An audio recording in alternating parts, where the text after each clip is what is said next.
3030063. Di sini saya akan mempresentasikan presentasi kelompok kami yang sebelumnya, yaitu penyiaran olahraga, dasar belajar, komentator, dan reportase. Ada 4 poin utama latar belakang mengapa penyiaran olahraga itu penting, yaitu yang satu, jangkauan publik. Olahraga adalah konsumsi publik luas, dari siaran TV nasional hingga streaming global. Cara penyajian mempengaruhi persepsi dan antusiasme masyarakat. Yang kedua yaitu platform multikanal. Siaran hadir di TV, radio, dan media digital, streaming atau media sosial. Setiap platform menuntut gaya penyajian yang berbeda, cepat untuk sosial, mendalam untuk fitur. Yang ketiga yaitu pengaruh emosional. Penyiaran membentuk emosi penonton, membangun kegembiraan, mengetek ekspektasi, dan mengangkat narasi yang membuat pertandingan lebih bermakna.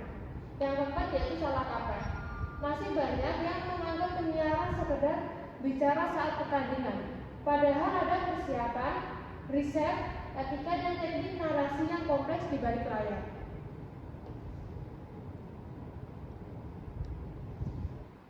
Selanjutnya yaitu presentasi ini mencari jawaban untuk 3 pertanyaan ini. Apa itu penyiaran olahraga? Apa peran dan jenis komentator? Dan bagaimana praktik reportase olahraga? Penyiaran olahraga adalah proses komunikasi massa yang menyampaikan kejadian olahraga secara langsung, yaitu live atau rekaman, menggabungkan fakta, yaitu skor, waktu, dan pemain dengan interpretasi. Elemen utamanya meliputi yaitu teknis, yaitu audio, kamera, pemilihan sudut, editorial, yaitu naskah, riset, latar belakang, dan pencitraan, serta interaktif, yaitu polling komentator penonton pada platform digital. Contoh praktisnya, siaran sepak bola bukan hanya skor. Komentator memberikan analisis formasi, pergantian pemain, serta implikasi taktis yang membantu penonton memahami dinamika pertandingan. Ada 4 peran utama komentator dalam penyiaran, yaitu 1. Menjelaskan jalannya pertandingan, memberi deskripsi kronologi aksi, siapa, apa, kapan, memperjelas bagi penonton yang tidak melihat detail. Yang kedua yaitu menghubungkan penonton dengan lapangan, membangun gambaran atmosfer, kondisi cuaca, dan nuansa emosional yang membuat penonton merasa hadir. Yang ketiga yaitu memberi konteks dan analisis, menjelaskan keputusan taktis, statistik relevan, dan latar belakang pemain atau klub yang untuk memperkaya pemahaman penonton. Yang keempat yaitu membangun suasana dan emosi, gaya bicara, intonasi, dan teknik membantu menciptakan dramatisasi yang tepat tanpa mengorbankan objektivitas. Adapun jenis-jenis komentator diantaranya yaitu play-by-play, mendeskripsikan kejadian secara runtut, fokus pada apa yang terjadi, dan kronologi aksi. Yang kedua yaitu kolam komentator, memberi analisis mendalam, insight teknis, cerita latar pemain, serta interpretasi taktik. Yang ketiga, host studio atau anchor, memimpin diskusi, mengelola alur program, dan transisi antar segmen. Reporter lapangan, melakukan wawancara, update cedera, dan informasi kontekstual langsung dari lokasi pertandingan. Selanjutnya yaitu peran tercampur, yaitu masalah umum. Kerap terjadi komentator mengambil peran analisis atau host tanpa persiapan memadai. Efeknya opini menggantikan fakta.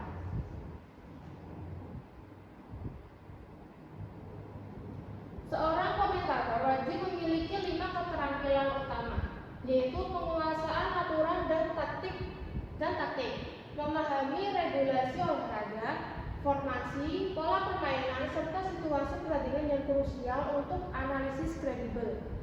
Yang kedua yaitu kemampuan komunikasi verbal, artikulasi, intonasi, kecepatan bicara terkontrol, dan pilihan kata yang mudah dipahami oleh berbagai audiens.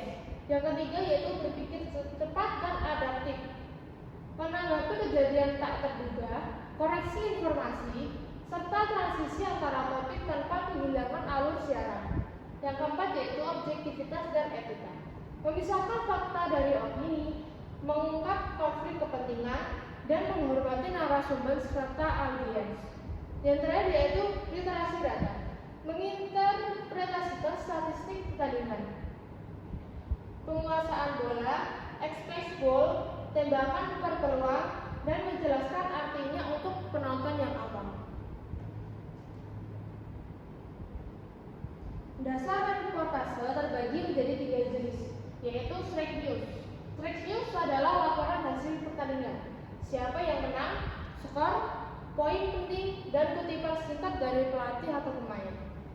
Selanjutnya ada fitur, kisah mendalam tentang atlet, latar belakang tim, atau fenomena olahraga, bersifat naratif dan mengunggah emosi pembaca.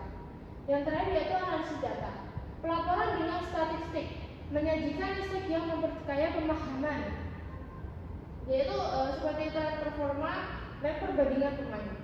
Prinsip dasar reportase yaitu 5W plus 1H, verifikasi fakta, sumber yang terpercaya, dan pembingkaian yang jelas. Permasalahan yang sering muncul yaitu fokus berlebihan pada skor tanpa konteks dan minim investigasi.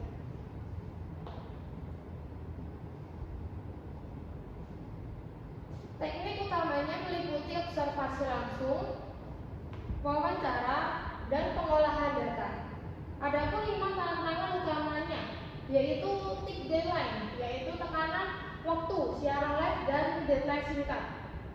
Yang kedua ada resiko bias, simpati pada tim tertentu atau tekanan sponsor. Yang ketiga misinformasi, rumor yang menyebar cepat di media sosial. Yang terakhir yaitu konflik kepentingan, mengolah statistik yang rumit menjadi insight yang dapat terpercaya.